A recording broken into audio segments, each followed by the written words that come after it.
예, 세 번째 시간 시작하도록 하겠습니다. 아까 PCR에서 마지막 부분에서 멈췄죠. PCR은 보시다시피 이제 DNA 복제라는 세포에서 일어나는 현상을 작은 튜브 안에 집어넣은 거고, 그래서 공통점도 있지만 차이점이 있는데 일반적으로 생물학 시험에서 잘 나오고 우리 시험에서 조금 어렵게 나오면 나올 수 있기 때문에 봐두셔야 됩니다. 복제를 한번 가볍게 복습을 하도록 하겠습니다. 자, 복제는 세포가 살아있는 동안 몇 번이나 할까요? 세포 평생에서 딱 한 번 합니다. 복제를 하고 나면 세포 분열이 일어나죠. 작은 딸 세포 2개가 생기고, 원래 세포는 죽는 거 없어진다고 봐야 되겠죠. 죽기 직전에 마지막으로 딱 한 번 하는 거고, 엄청난 이벤트입니다. 자, 전사는 도서관에 가서 책을 보고 정보를 종이에 받아 적는 정도죠. 그걸 갖고 뭔가 쓰겠죠. 복제는 공부를 하시고 시간이 지나면 복제하고 전사하고 헷갈려요. 비교할 부분이 많죠. 근데 아예 근본적으로 틀립니다. 복제는 도서관이 있습니다. 책이 수십만 권 있죠. 그 책을 다 카피합니다. 건물을 하나 세웁니다. 똑같은 도서관 하나를 만드는 작업입니다. 규모에 있어서 아예 비교가 안 되는 걸 이제 직관적으로 좀 아셔야 되고, 그래서 DNA를 하나하나 쫙, 사람의 염색체가 46개고 DNA가 46개의 이중가닥이 있으면 다 풀어서 다 복제를 해야 되죠. 자, 그 과정이고, 복제도 쉽지는 않죠. 그래서 어떻게 접근을 하는 게 좋을까 고민했는데, 이 그림을 그리시면 됩니다. 네. 종이에다가, 흰 종이에다가, 그리고 넘버링을 했습니다. 논리적으로 순서대로. 그래서 이 그림을 혼자 앉아서 그리실 수 있으면 복제 공부를 다 하신 거죠. 보시도록 하겠습니다. 사람의 DNA가 엄청나게 길죠. 복제 원점들이 있습니다. 실제로 진핵세포는 복제 원점이 이 DNA 중간중간에 있기 때문에 중간중간 벌어지고, 버블이라고 하죠. 비눗방울처럼 볼록볼록. 그 중에 하나인데, 복제 원점이 있어야 이제 복제가 시작되죠. 얘는 Replication Origin인데 ORI 점이라고 그림에 쓸 수도 있습니다. 주의하시고, 자, 복제 원점이 있어야 되고, 복제 원점에 헬리케이지가 붙어서 두 개를 벌리기 시작하죠. 헬리케이지는 여기 DNA 힐릭스죠. 이중 나선 구조이기 때문에 헬릭스, 나선이죠. 나선을 풀어주는 효소라서 헬리케이지죠. 나선을 풀어주면서 이동을 합니다. 그러면 앞쪽에 슈퍼 코일링 현상이 일어나죠. 뭐 다 아시겠지만 이제 굵은 고무줄 2개를 막 꼰 다음에 저기다 못을 박아서 묶고, 저기다 묶고, 여기서 이렇게 쫙 펼치면 여기 펼쳐지지만 이쪽으로는 나선이 더 심해지죠. 그게 슈퍼 코일링입니다. 헬리케이지가 나가다가 탄성 때문에 더 이상 진행을 못하게 됩니다. 그래서 여기 슈퍼 코일링을 풀어줘야 되겠죠. 그게 회전 효소입니다. 얘는 이렇게 심하게 되어 있으면 DNA 한쪽을 끊습니다. 그럼 DNA가 풀리겠죠. 뭐 한 바퀴를 도는지 10바퀴를 도는지 모르겠지만 다시 잡습니다. 그리고 다시 붙여버립니다. 그래서 슈퍼코일링을 계속 제거해주면서 헬리케이지를 도와주면서 진행을 합니다. 얘는 이름이 굉장히 많아요. 영어로는 토포 아이소머레이즈가 나올 수 있습니다. 토포는 위상이에요. 사인, 코사인 그림 직선으로 그리면 이렇잖아요. 이쪽과 이쪽 위상이 다르죠. 그 위상이 토포고, 아이소머레이즈는 이성질체가 아이소머죠. 그래서 위상, 이성질체화, 효소 뭐 이렇게 한국말로 하는데 뭔 뜻인지 모르겠습니다. 이게 돌아가는 걸 풀기 때문에 그런 것 같은데, 그 다음에 자이레이즈라는 용어를 씁니다.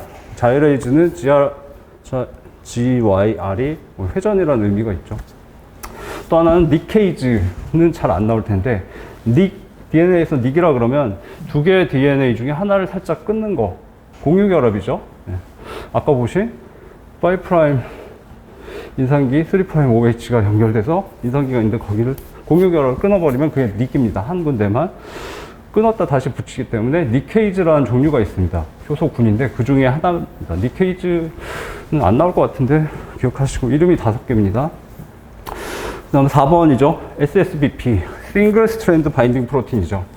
생물에서 SS 나오면 이제 단일 가닥이라는 거 아셔야 됩니다. 이중 가닥은 DS죠. 더블 스트랜드.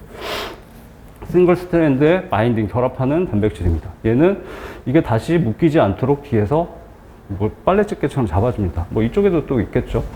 그 다음에 여기 헬리케이즈가 그때 한번 질문을 하셔서 여기도 있고 여기도 있는 건가 라고 하셔서 잘못 그렸네요. 위치를 가운데로 옮기겠습니다 했는데 이유는 모르겠는데 캠벨도 다 여기 한쪽에만 있어요. 이유는 모르겠습니다. 그래서 하여튼 위치가 맞는 것도 중요하기 때문에 그렇고 5번은 자, 여기서 풀어나가면 이제 복제를 하기 시작하죠. DNA 폴리머레이즈가 이제 DNA 뉴클레오타이드를 붙이기 시작하는데 DNA 폴리머레이즈는 문제가 있죠. 얘는 오버행이 없으면 못 붙입니다. 여기가 T다 그러면 A를 붙이는데 스몰 d ATP죠. 붙이는데 앞쪽에 뭐가 있어야 돼요. 앞쪽이라는 건 요거죠. 앞쪽에 진행되고 있던 누클레오타이드들이 있어야 요게 있어야 붙입니다. RNA 폴리머레이즈는 다르죠. 얘가 없어도 허공에 붙일 수 있습니다. DNA 폴리머레이즈는 얘가 없으면 안 붙여. 큰 차이고 그래서 어쩔 수 없이 프라이머를 붙여줘야 됩니다. 프라이머를 붙여주는 효소가 와서 RNA로 프라이머를 붙여주죠. 얘는 뭐 여러 개 있을 필요가 없어서 뭐 5개, 10개 짧게 붙여줍니다. 프라이머를 붙여주기 때문에 프라이메이즈죠. 이름이. 그럼 여기 오버행, 3' OH 오버행이 생기기 때문에 얘가 DNA 폴리머레이즈가 붙일 수 있습니다. DNA들을 쭉 붙이죠.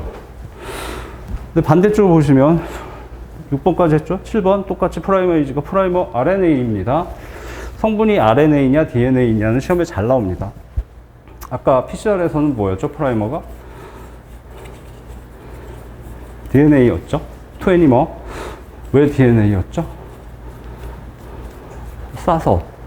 네, 가격이 싸고 다루기 쉽습니다. RNA로 할 이유가 없기 때문에 인공적으로 화학 합성한다고 했죠? 기계로. 기계 하나가 순식간에 수십 개를 만들어낸다고 합니다. 사람 손이 안 닿고 무균 공정이기 때문에 못 들어가게 해요. 보안상으로도 못 들어가게 하고 내부에 먼지의 밀도를 컨트롤합니다. 클래스 뭐뭐로 1 평방미터당 먼지 개수 몇 개 이하 뭐 이런 식으로. 얘는 RNA를 씁니다. 왜 RNA를 쓸까요?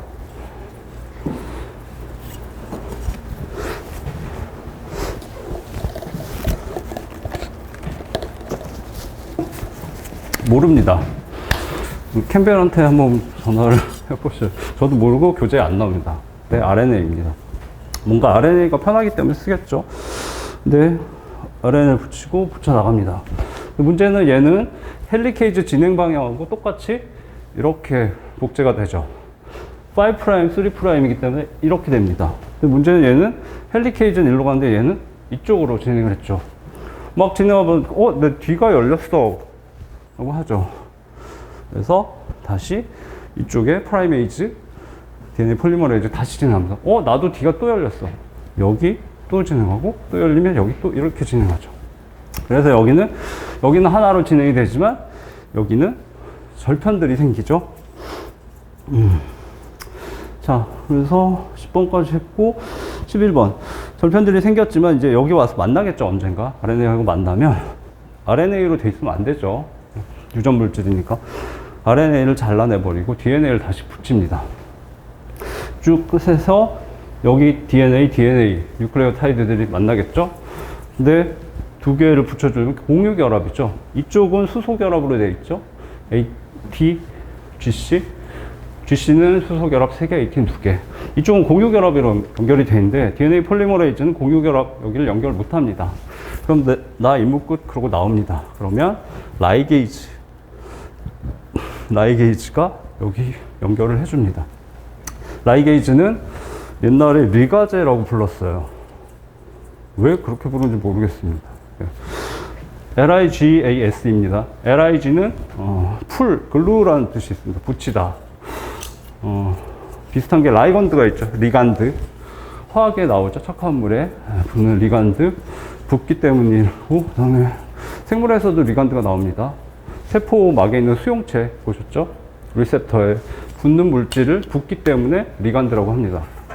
생물하고 화학에 다 나오고. LIG는 하여튼 글루풀입니다. 붙여주는 효소죠. 그래서 우리말로 연결 효소라는 말을 쓰던가 하여튼 붙여주고 리가제라고 나올 수도 있습니다. 왜 리가제라고 불렀는지 모르겠고 일본인들이 그렇게 부르죠. 그러니까 우리나라 생물학 용어들은 좀 문제가 많아요. 제일 골치 아픈 건 영어권의 생물학 용어는 정해져 있습니다. 생물학계에서 딱 정하면 다른 용어 쓰면 바보야 라고 하죠. 우리나라는 마음대로 씁니다. 학자들끼리 모여서 결정을 해야 되죠. 어떤 학문이든 기초 용어가 정립되지 않으면 연구자도 제대로 일을 할 수 없고 배우신 여러분도 힘듭니다. 그게 시험 문제에 쓸데없이 나온다는 건 낭비죠. 정해져야 되는데 그 리가제는 일본인들 차라리 연결 효소를 공식화하든가 아니면 그냥 라이게이즈를 쓰던가. 일본인들은 발음을 못하기 때문에 스펠링대로 쓰기로 약속을 했죠. 심플합니다. 또 우리는 발음을 할 수 있으니까 제대로 하든가 영어를 쓰던가 하여튼 문제가 좀 있습니다. 리가제, 라이게이즈 조심하시고, 그 다음에 얘는 선도 가닥입니다. 리딩 스트랜드라고 하는데 빠르게 나갈 수밖에 없죠. 일치하니까 헬리케이즈 진행 방향과 일치하기 때문에 잘 나갑니다. 얘는 버벅거리고 있죠. 이렇게 지정 가닥입니다. 레깅 스트랜드. 인터넷 쓰다가 렉 걸리는 그 렉이죠. 지정 가닥이고, 그 다음에 얘는 이제 찾아내면 이런 절편들이 중간중간에 형성되고 RNA 프라임을 제거하고 DNA를 붙이고 라이게이즈를 붙이기 전까지는 절편들이 보이겠죠. 그걸 발견한 분이 오카자키라는 일본 분이겠죠. 네, 그래서 오카자키 절편입니다.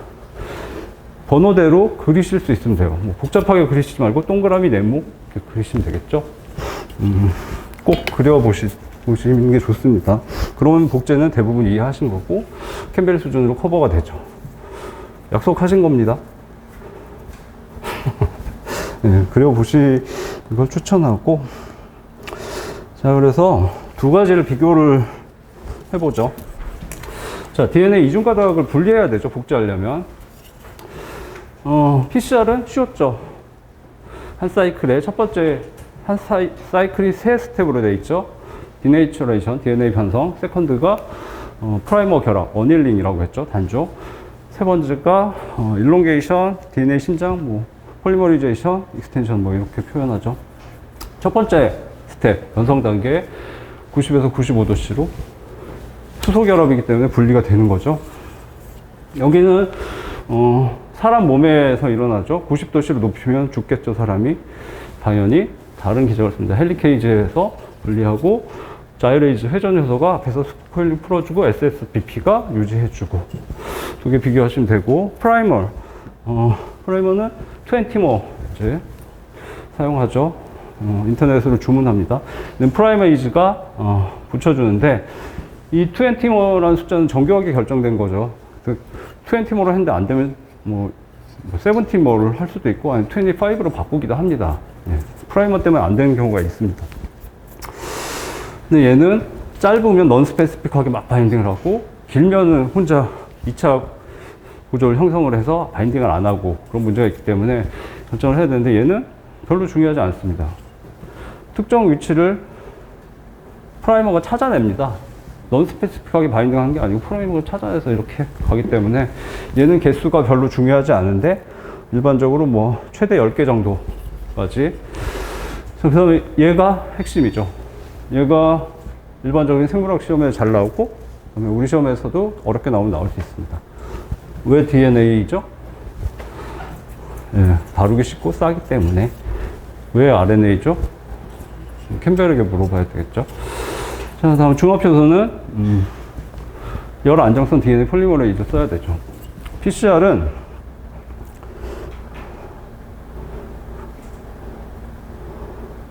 원래 고가의 테크닉이었어요. 굉장히 돈이 많이 들었어요. 열 안정성 DNA가 발견되기 전까지, 고세균에서 추출해내기 전까지. 그리고 지금 힙블락으로 요만하지만 저도 못 써봤는데 이만한 PCR 기계가 있어요. 억 단위라고 하죠. 옛날에는 국내에는 바이오 머신 자체가 없었어요. 냉장고 말고는. 유럽의 수입품인데 세 개로 나눠져 있습니다. 위가.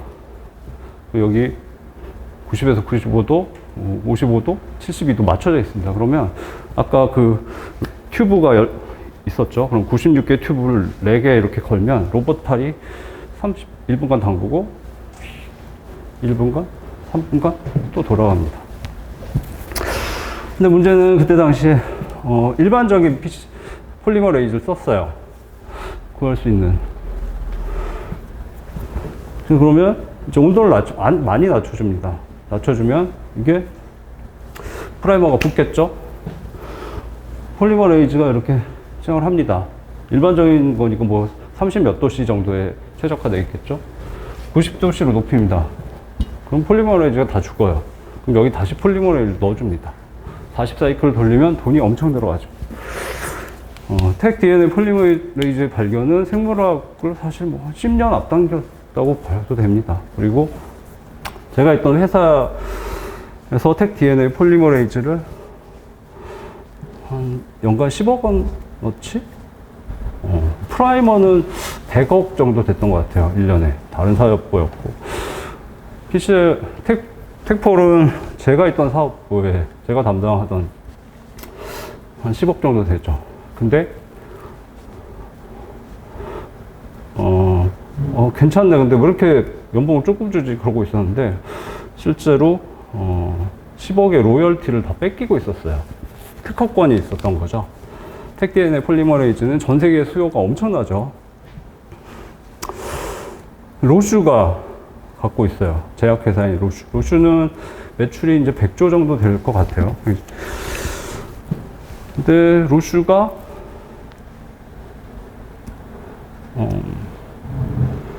특허권을 가질 권리가 없는데 뺏었어요. 택 DNA 폴리머레이즈가 처음 발견되고 PCR에 적용을 했는데 엄청 좋다 그러고 학자들이 실험실에서 아까처럼 이렇게 끓여갖고 택포를 만들어서 사용을 했습니다. 증거들이 남아있어요. 로슈가 갑자기 특허권을 주장을 했습니다. 특허를 써서.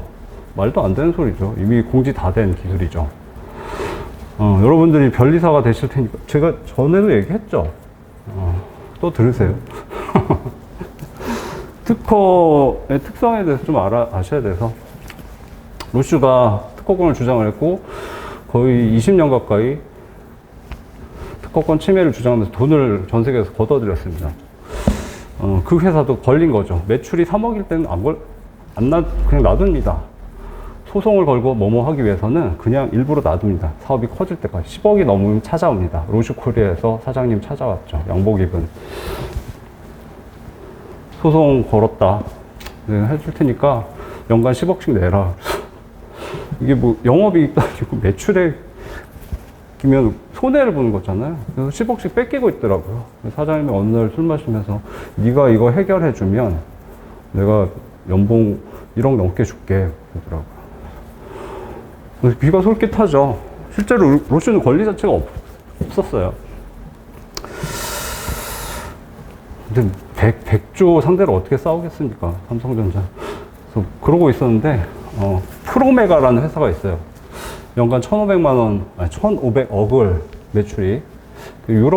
미국인가 유럽 회사인데, 바이오 제품들을 생산한다 것 같은 택폴, 뭐 이런 DNTP, 이런 시약들을 생산하는 회사인데, 100조 대 1,500억이죠. 프로메가 말이 맞죠. 공직기술이기 때문에 로슈는 원래 특허권이 없었고 다 돌려줘야 됩니다. 소송을 걸었어요. 당연히 프로메가 1심에서 이겼습니다. 영어로 된 소송 문건을 구했어요. 저도 영어를 좋아하고 해서 내가 해석해봐야 이틀이 걸리더라고요. 법률 문서는 달라요. 용어가 다 다르고 사전을 찾아도 잘 안 나오고 하여튼 고생해서 그 다음에 2심까지 이겼어요.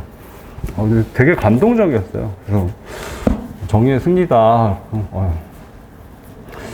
그 다음에 그 프로메가 사장이 인터뷰를 했어요. 한 페이지 글을 실었는데 우리는 인류를 위해서 잘못된 거를 바로 잡겠다. 그래서 프로메가 되게 멋진 회사구나. 3심 결과가 나오길 기다렸죠. 거의 1년 후에 어떻게 됐을까요?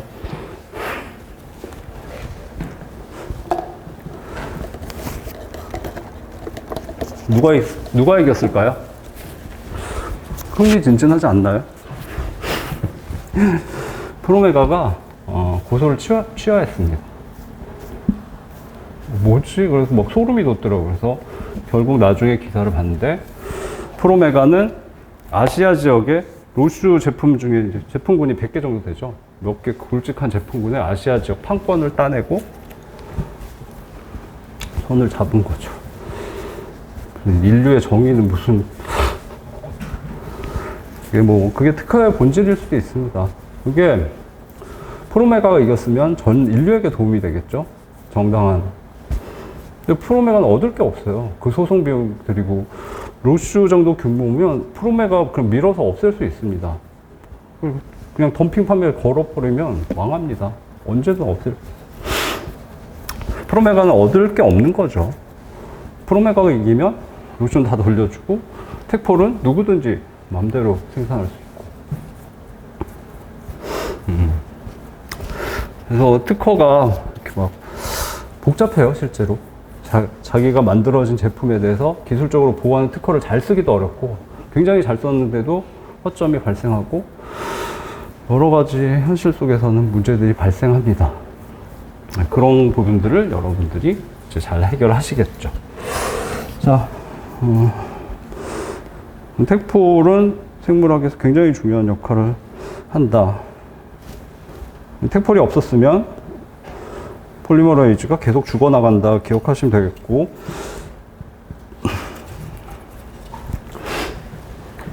그래서 PCR에서는 텍폴을 주로 쓰고, 잘 안 되고 교수님이 돈이 많으면 PFU를 사서 씁니다. 파이로서 퓨리오, 파이로는 열이란 뜻이고, 얘도 열에 관련돼 있어요. 그러니까 주로 해양 열수구, 마그마가 있어서 이제 뜨거운 물이 나오는 부분이나, 실제로 바닷속 깊숙이는 물이 100도씨, 120도씨가 될 수 있죠. 압력 때문에. 화학의 상평형 곡선 공부하시면 압력이 높으면 끓는 점이 높아집니다. 그런 데서 존재하는 거예요, 고세균이. 그런 데서 찾아내거나, 어떤 비싼 DNA 폴리머레이즈는 그 원자핵 잠수함에 열수구가 있죠. 거기 뜨거운 물이 나오는데 거기 계속 해서 그 고세균에서 분리하기도 하고. 근데 대표적인 건 두 가지고, 두 가지는 기억하시면 되고, 세포 내 DNA 폴리머레이즈는 인체의 경우는 37도씨가 최적 온도겠죠. 그다음 선도가닥, 지형가닥은 이거는 사람의 경우, 진핵세포의 경우 길기 때문에 복제 원점들이 많고, 그래서 헬리케이지가 열면서 바로바로 해야 되기 때문에 복제가닥, 지형가닥이 생성되는 거죠. 만약에 천천히 해, 그래서 다 벌린 다음에 그때 하면 지형가닥이 안 생기죠. 근데 얘는 다 벌린 다음에 하죠. 짧죠. 그래서 이런 문제가 없습니다. 그 다음에 라이게이즈. 얘는 오카자키 절편 라이게이즈가 이어주죠. 공유결합을 만들어주죠. 얘는 이어줄 게 없죠. 지형가닥이 없으니까. 자, 그 다음에 시험에서 중요한 건 이거죠. DNA 폴리머레이즈, RNA 폴리머레이즈인데, DNA 폴리머레이즈는 언제 나오죠? 복제 시에 나오죠. 도서관을 새로 짓는 복제 시에 DNA를 주형으로 DNA를 붙이기 때문에 DNA 폴리머레이즈. RNA 폴리머레이즈는 DNA 주형으로 RNA를 붙이죠. 전사에서 나오죠. 단백질 하나를 만들어내고 싶을 때. 얘는 앞에 뉴클레오타이드에 3' 오버행이 없어도 허공에다 붙일 수 있다고 했죠. 중요합니다. 이건 어떤 생물학 시험에서도 다 나오니까. 얘는 까탈스럽죠. DNA 폴리머레이즈는 오버행이 있어야만 붙일 수 있습니다. 그래서 프라이머가 필요하고, 다시 중요한 내용이라서 나오면 PCR은 DNA 프라이머를 쓰고, 싸니까 RNA 프라이머를 씁니다. 자, 그 다음에 코로나 바이러스인데, 코로나 바이러스 말씀드렸듯이 이 문제는 코로나 바이러스 문제가 아니기 때문에 언제든지 나올 수 있습니다. 광우병은 광우병 문제가 나온 적이 있거든요. 프리온 발병한 지 10년 만에 기출이 됐습니다. 광우병 뭔지 몰라 이런 때에도 갑자기 혀를 찌르듯이 출제가 될 수 있습니다. 그래서 코로나는 기본적으로 어느 정도 공부를 하셔야 되고, 11월이나 12월에 하는 코로나 특강은 상당히 어렵습니다. 이거는 시사성 테마이기 때문에 기본서의 수준에 맞춰서 나오질 않습니다. 출제자 입장에서는 자네들이 생물을 공부했으면 코로나에 대해서 이 정도는 알아야지라는 관점에서 출제하지, 이 사람들 기본서 수준을 봐서 그러면 만들 지문이 없거든요. 그 다음에 좀 팬데믹 상황이죠. 팬데믹 전 지구적 감염이죠. 팬데믹은 1919년인가? 하여튼 1910년대 초반에 스페인 독감이 있었죠. 그때 유럽의 인구가 한 4천만 명이 죽었습니다. 우리나라 인구에 가깝죠. 그걸 마지막 팬데믹이라고 합니다. 물론 그때는 아시아에도 인구가 많았고 남아메리카, 북아메리카 다 있었지만 유럽인들 1910년대 관점이면 유럽 사람들만 그냥 인류라고 생각했겠죠. 그래서 그걸 팬데믹이라고 부릅니다. 아시아나 뭐 아메리카는 별로 안 갔지만 거의 100년 만에 그런 공포스러운 상황이 다시 된 거죠. 그래서 코로나는 공부를 안 하실 수가 없어요. 그 다음에 출제하신 분들도 저는 그렇게 생각을 합니다.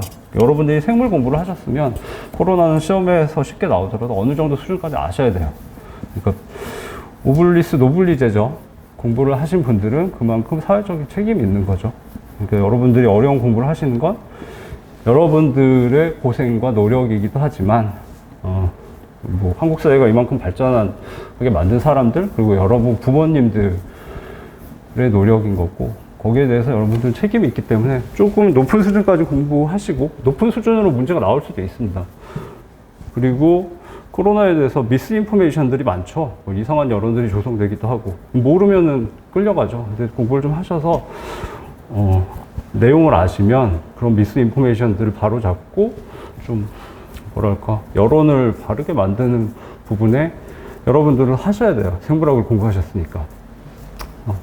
좀 어려운 부분을 작성을 했고 근데 좀 많습니다. 조금 어렵게 내려면 지문할 수 있는 게 워낙 많아서 그 중에 핵심을 정리를 하고 그 내용을 따왔는데 내용이 좀 많아서 그냥 쉬운 부분만 그냥 보시도록 하겠습니다.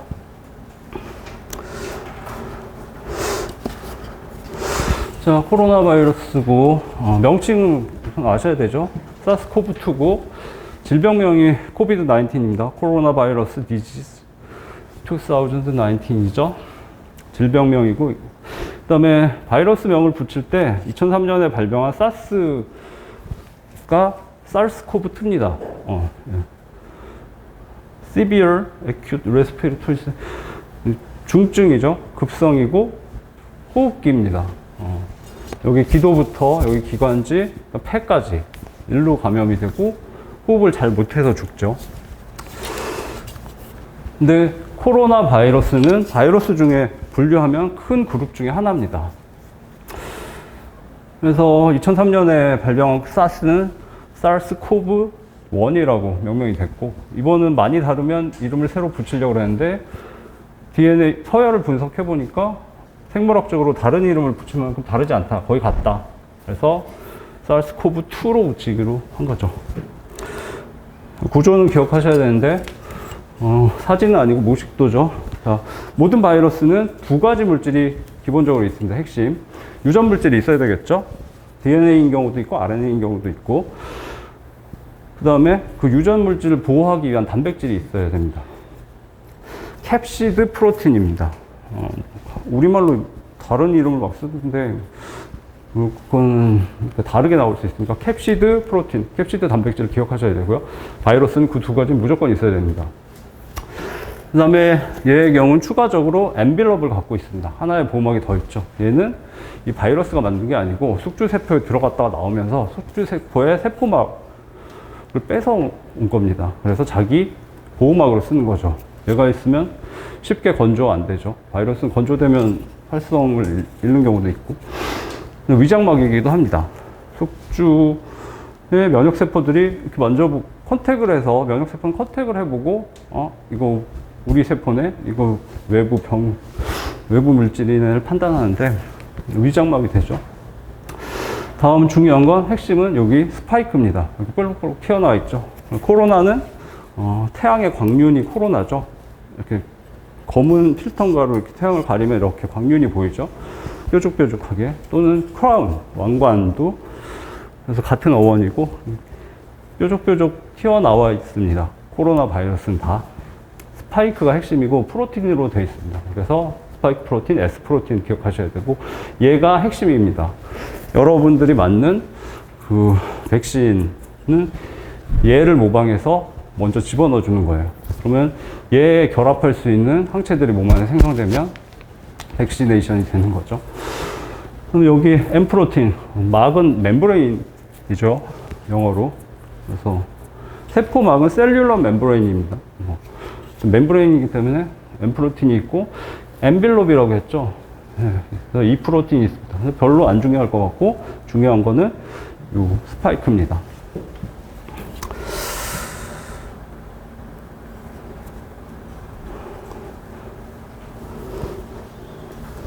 자, 그 다음에 시험에 나올 만한 질문들만 잠깐 말씀드리면, 호흡기에 상피세포를 감염시키죠. 근데 들어갈 때 아까 그 스파이크 프로틴이 사람 세포의 ACE2 리셉터에 결합합니다. 여기 호흡기 세포의 표면에 수용체가 있는데 이름이 ACE2 리셉터예요. 세포 표면에 많은 수용체들이 있지만 얘는 시험에 나올 수 있죠. ACE2 리셉터는 실제 복잡합니다. 엔지오텐신 컨버팅 엔자임인데, 엔지오는 혈관이고 텐신은 텐션을 주는 거죠. 혈압을 높여주는 효소입니다. 그게 1, 2, 3가 있는데 하나는 활성이 높고 하나는 활성이 적어요. 그래서 변환해주는 효소가 또 있는데 그게 엔지오텐신 컨버팅 엔자임이에요. 근데 얘도 1, 2, 3가 있어요. 모르셔도 됩니다. 복잡하고. 하여튼 ACE2 리셉터에 이 스파이크 프로틴이 ACE2하고 똑같이 생긴 거예요. 결합하면 세포 안으로 들어갈 수 있는 겁니다.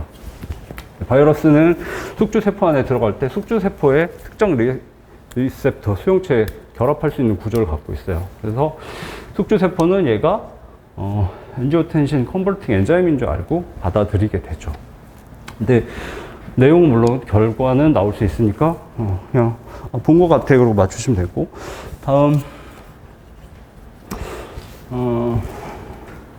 바이러스는 첫 번째로 바이러스를 분리할 때 이렇게 분류를 합니다. DNA를 갖고 있는 바이러스냐, RNA를 갖고 있냐.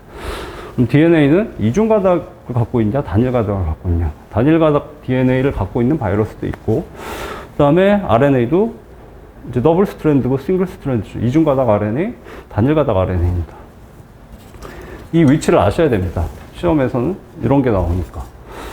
자, 근데 이중 가닥이면 이쪽하고 이쪽이 상보적인 정보를 갖고 있죠. 근데 단일 가닥은 파지티브 센스가 있고 네거티브 센스가 있습니다.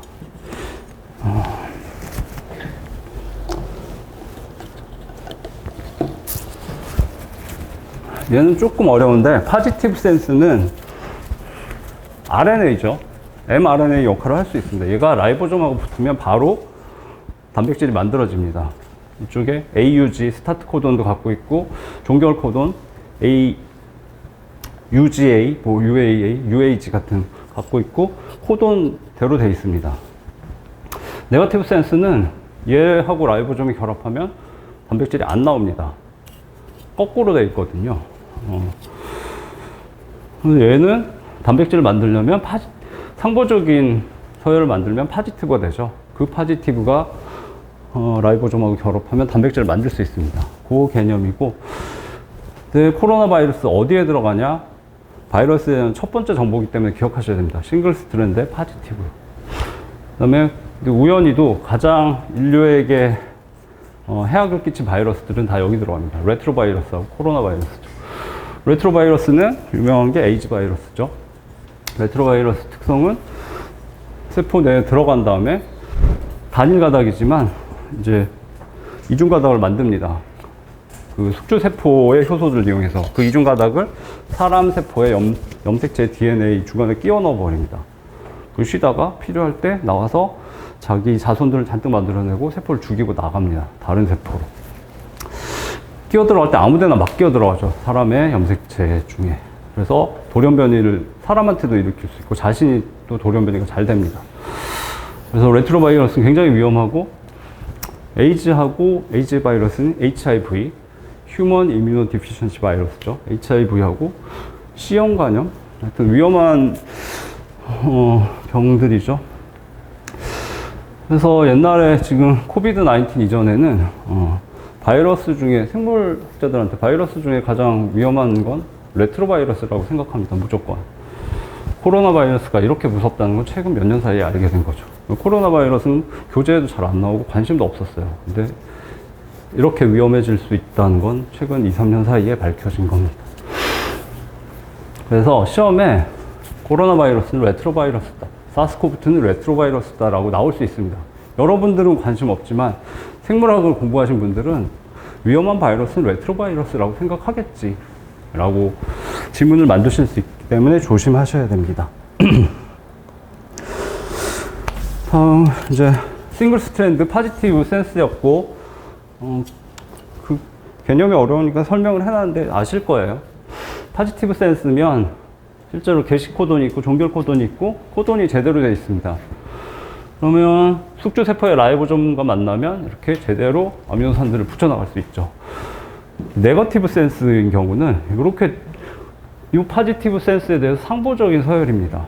근데 이쪽이 5', 이쪽이 3'이죠. 그럼 이쪽이 5, 이쪽이 3입니다. 항상 생물에서 볼 때는 5'을 왼쪽으로 놓습니다. 방향 주의하셔야 돼요. 이 문제가 이제 생물을 전공한 사람들도 복잡하게 해놓으면 헷갈립니다. 실수로 5'을 안 풀면 틀립니다. 그래서 생물학에서는 잘 나오는 방향성에 대한 문제고, 이렇게 되면 UCA, CAU 엉뚱한 코돈이 됩니다. 번역하면 안 나오죠.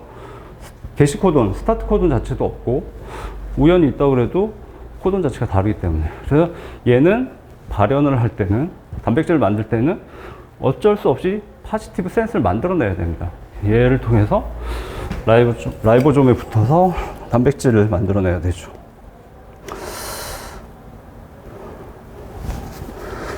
자, 그 다음에 주의하셔야 되는 거는 이제 코로나 바이러스뿐만 아니라 모든 RNA 바이러스는 돌연 변이가 많습니다. 왜냐하면 DNA는 복제할 때 프루프 리딩 기능이 있어요.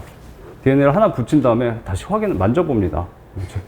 상보적인 A에 T를 붙여야 되는데 A에 C를 붙였네 그러면 잘라냅니다. 다시 T를 붙입니다. 이런 기적들이 발달했기 때문에 에러 레이트가 굉장히 낮아요. RNA는 그런 게 잘 없습니다. 자가수정 기능이 약하기 때문에 돌연 변이가 자주 생겨요. 코로나 바이러스는 RNA 바이러스이기 때문에 변이가 생기기 쉽습니다. 그것도 지문화되기 쉽죠. 자, 그 다음에 코로나 바이러스도 위장하기 위해서 5'캡과 3' 폴리A 테일을 갖고 있습니다. 그래서 숙주세포 안에 들어가면 숙주세포는 얘가 바이러스의 mRNA인지, 바이러스의 RNA인지 mRNA인지 식별하지 못합니다. 위장을 위해서 한 거고.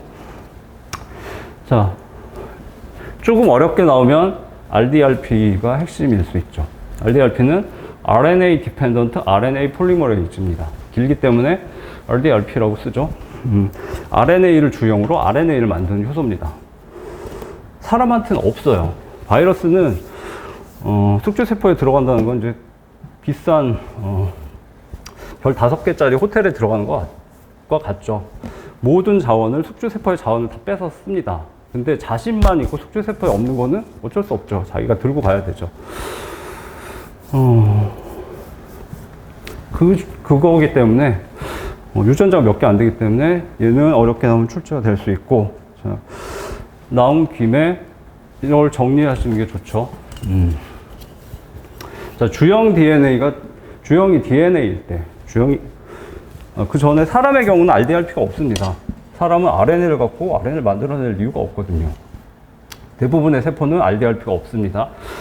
근데 주형이 DNA일 때, 주형이 RNA일 때, DNA를 붙이는 애는 DNA 디펜던트 DNA 폴리머레이즈죠. 어디서 나올까요? 복제에서 나오죠. 복제할 때는 DNA 디펜던트 DNA 폴리머레이즈 씁니다. 일반적인. 그래서 DNA 폴리머레이즈라고 하지만 정확히는 DNA 디펜던트 DNA 폴리머레이즈. 다음, 주형은 DNA인데 RNA를 만들어요. 어디서 나오죠? 전사에서 나오죠. 예. 그래서 일반적인 전사 효소가 이거고 그냥 RNA 폴리머레이즈라고 부르죠. 자, 이번에는 RNA가 주형입니다. DNA를 만들어내요. 얘는 RNA 디펜던트 DNA 폴리머레이즈인데 원래 잘 쓰는 이름 리버스 트랜스크립테이즈, 역전사 효소죠. DNA에서 RNA를 만들어내는 게 전사이기 때문에 거꾸로 RNA에서 DNA를 만드는 게 역전사죠. 얘는 대부분의 생물에는 없습니다. 아까 말씀드린 레트로바이러스의 경우만 그 주로 실험실에서 쓰는 이 리버스 트랜스크립테이지도 레트로바이러스에서 추출한 것들이 많아요. 바이러스에만 주로 존재하고. 자, 그 다음이 방금 말씀드린 RDRP죠. RNA 디펜던트 RNA 폴리머레이즈. 네, 그래서 RDRP를 갖는다.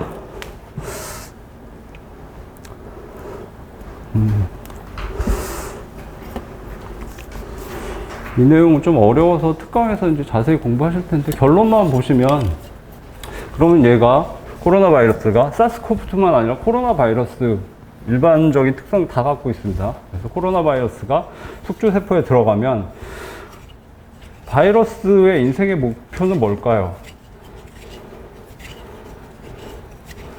웰빙이 아니고 그냥 자손을 많이 남기는 겁니다. 바이러스는 하는 일이 없거든요. 그냥 자손만 계속 만듭니다. 그리고 숙주세포에서 자손을 만들려면 핵심 요소 두 가지죠. 유전물질, 캡시드 프로틴. 물론 얘는 나중에 나갈 때 숙주세포의 세포막을 뺏어서 엔벨롭을 만들 겁니다. 어찌됐든 그거를 자기 유전물질을 이용해서 만들죠. 자, 일단 자손을 여기 1000개라고 하죠. 1000개를 만들려면 파지티브 센스 RNA를 1000개를 만들어야 되겠죠. 방식이 아까 RDRP RNA 디펜던트 RNA 폴리머레이즈가 핵심인 복제도 할 수 있고 전사를 할 수 있는 복합체가 있어요. 얘가 다 해요. 가운데에 RDRP가 있죠.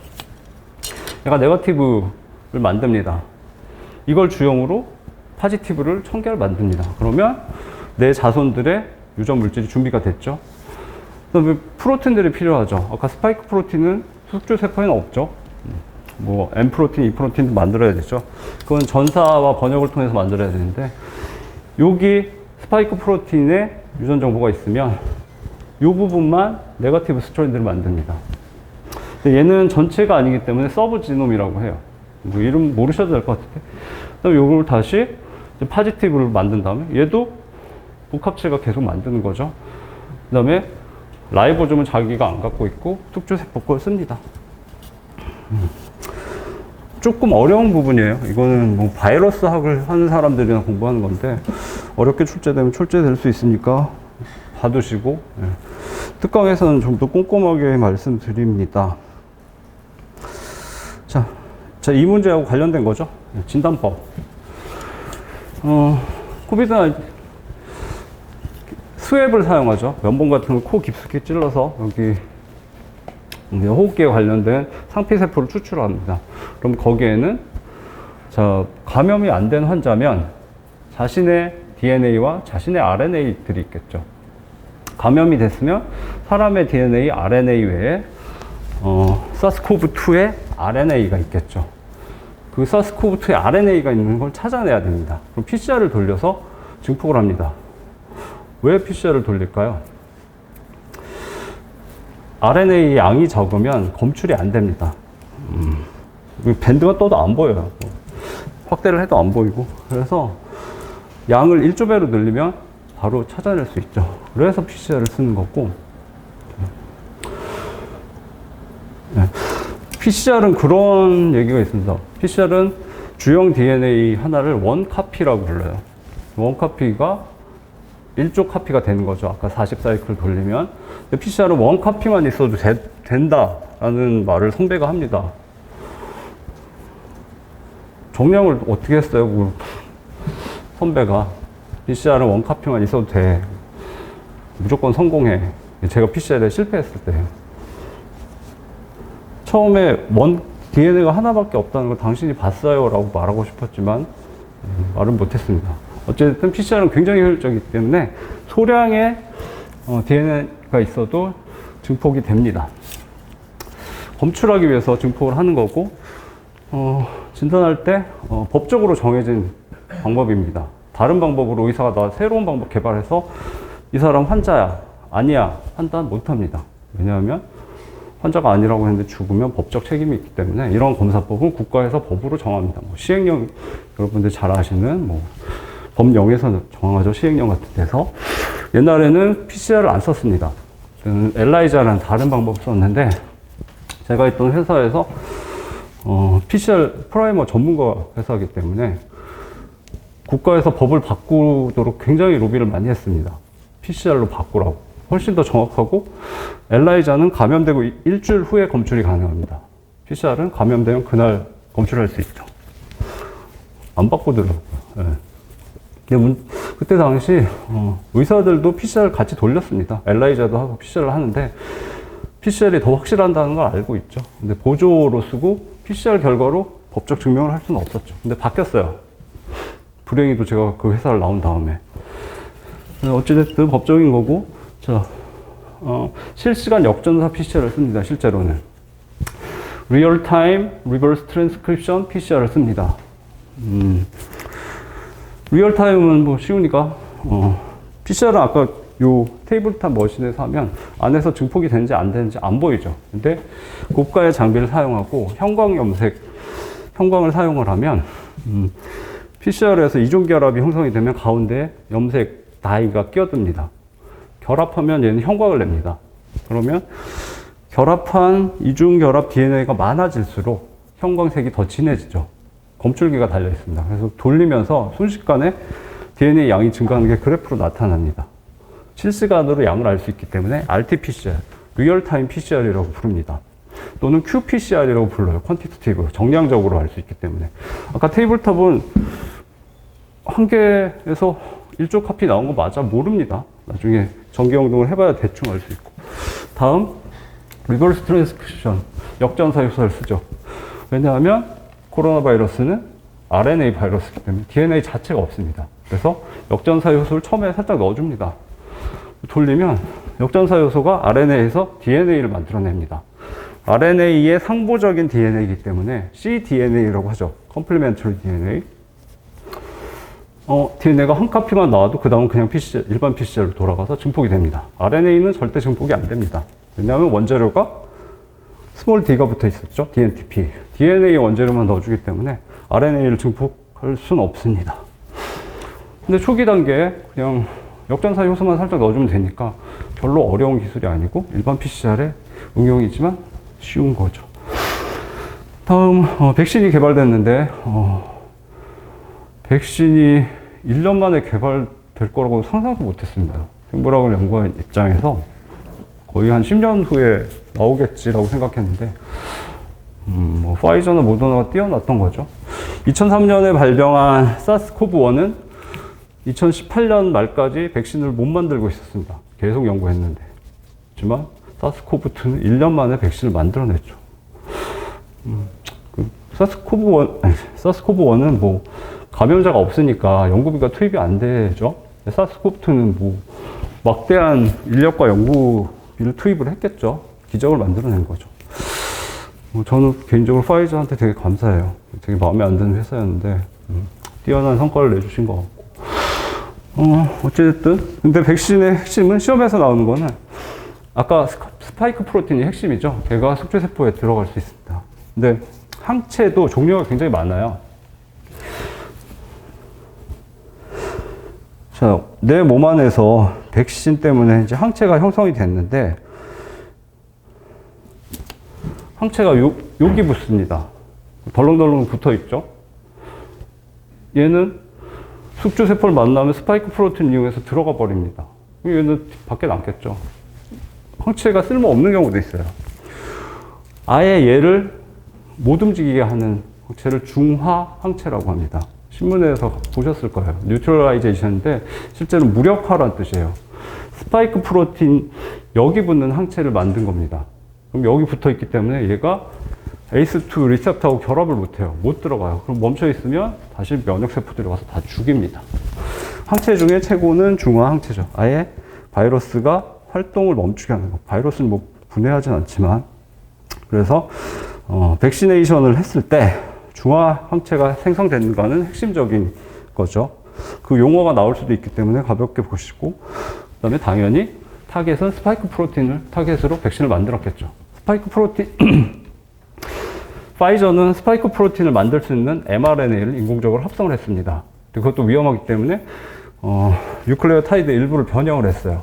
근데 기업 정보이기 때문에 자세히 공개하진 않는데 그래서 그런 타입의 백신은 없었어요. 지금까지 2019년, 2020년 이전에 없었습니다. 최초로 시도한 기술인데 성공했고 부작용이 적다는 것도 놀랍죠. 연구를 정말 많이 한 거죠. 그래서 파이저, 모더나의 새로 개발된 백신 방식이 뭐냐? mRNA 방식이다. 라고 신문에도 나옵니다. 그 다음에 mRNA를 그냥 집어넣으면 뭐 항체가 mRNA에 따라서 이제 항체가 만들어지면 좋은데 들어가자마자 사람의 면역세포가 다 분해시켜 버릴 수가 있어요. 그래서 보호하는 물질이 필요해요. 그래서 드럭 딜리버리 시스템이라고 하는데 보호하는 물질들을 옛날에 라이포솜이라는 걸 많이 썼습니다. 인공적인 인지질 이중막이죠. 거기다 쓰기도 하고 여러 가지를 썼는데 얘도 신기술을 적용을 했어요. 지질 나노 입자를 썼다고 합니다. 파이저에서 공식적으로 발표한 거예요.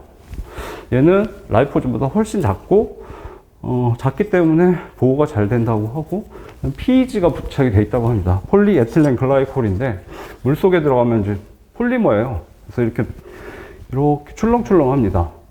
면역세포가 잡아먹으려고 할 때 컨택을 해야 되는데 인식을 잘 못해요. 표면에 출렁출렁한 것들이 붙어 있어서. PEG는 라이포솜에도 옛날부터 많이 썼습니다. 스텔스 라이포솜이라고 했죠. 스텔스기처럼 면역세포가 탐지를 못하게 하는. PEG는 오래된 기술이고 지질 나노 입자는 신기술입니다. 그냥 그런 게 있다고 용어 정도 봐두시고, 다양한 백신들이 존재하고, 그 다음에 사스코브2가 위험한 것은 원래 동물만 감염시키다가 종간 전염이 된 경우, 그래서 인수 공통 감염이 된 바이러스는 위험합니다. 왜냐하면 낙타를 감염시키던 메르스 바이러스는 낙타들이 죽어나가도 사람들이 연구를 안 하죠. 그리고 잘 모르죠. 거기에 투입할 돈이 없습니다. 제3세계에서는 말라리아 때문에 지금도 엄청난 사람들이 죽습니다. 그 사람들은 말라리아 연구를 할 돈이 없고 미국이나 유럽, 일본, 우리나라는 말라리아를 해도 연구비를 못 번집니다. 연구를 안 합니다. 갑자기 슬퍼지네요. 어찌됐든 동물만 감염시키기 때문에 바이러스를 연구할 수 없습니다. 근데 갑자기 사람을 감염시키는데 치사율이 5%다. 그럼 그때 연구를 하기 시작하지만 모르기 때문에 굉장히 어렵습니다. 위험하죠, 인류한테. 다음 주의할 것은 아까 말씀드린 거죠. 코로나 바이러스는 레트로바이러스 일종이다. 또는 코로나 바이러스는 사람의 숙주세포 염색체 자신의 RNA 상보적인 DNA를 만들어서 더블 스트랜드를 만들어서 끼워 넣는다. 아니죠. 예. 근데 생물학을 공부한 입장에서는 이런 질문을 내고 싶어 합니다. 공부하지 않으신 분들은 그게 왜 나왔지라고 생각하시겠죠. 자, 그래서 RT-PCR이고 PCR의 첫 단계만 바뀐 겁니다. 자, 여기 이제 코로나 바이러스의 RNA라고 하죠. 수압으로 사람의 상피세포를 추출해서 거기에 코로나 바이러스 감염돼서 사람의 DNA, 그다음에 사람의 RNA, 그다음에 코로나 바이러스, 사스코브2의 RNA가 있다고 하죠. 그 RNA, 사스코브2의 RNA에 특이적으로 결합할 수 있는 프라이머를 잘 디자인해서 딱 정해야지 복제가 되겠죠. 증폭이 되겠죠. 그래서 사스코브2의 mRNA에 스페시픽한 특이적으로 결합할 수 있는 프라이머가 필요합니다. 그 다음에 역전사 효소를 넣어주죠. 그러면 이 RNA의 상부적인 컴플리멘터리 DNA, cDNA가 합성이 됩니다. 이제 이 RNA는 필요 없고 이 cDNA지만 DNA죠. DNA는 원카피만 있어도 PCR이 돌아갑니다. 그래서 증폭을 하면 신호가 뜨면 죄송합니다. 감염됐습니다. 그렇죠? 그래서 RT-PCR하고 PCR하고 별 차이는 없고 처음 리버스 트랜스크립테이즈 역전사 효소를 써서 DNA 카피를 만들어낸다. 이유는 PCR과 똑같다.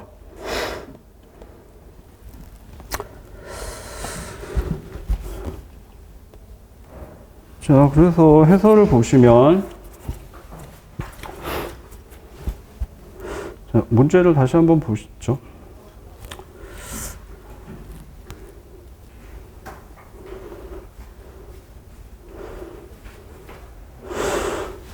자, 코로나 바이러스 감염 여부를 RT-PCR을 이용해 진단한다. 필요한 시료가 아닌 것은 이제 아시겠죠?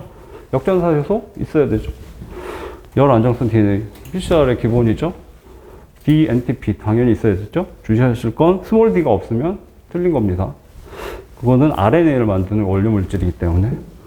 사르스코브2 바이러스 특이적 IgM, 이뮤노글로불린이죠. 항체죠. 아니죠. PCR하고는 상관없는 물질이죠. 사르스코브2 유전자 특이적 프라이머 당연히 있어야지 DNA, cDNA를 원카피라도 만들어낼 수 있겠죠.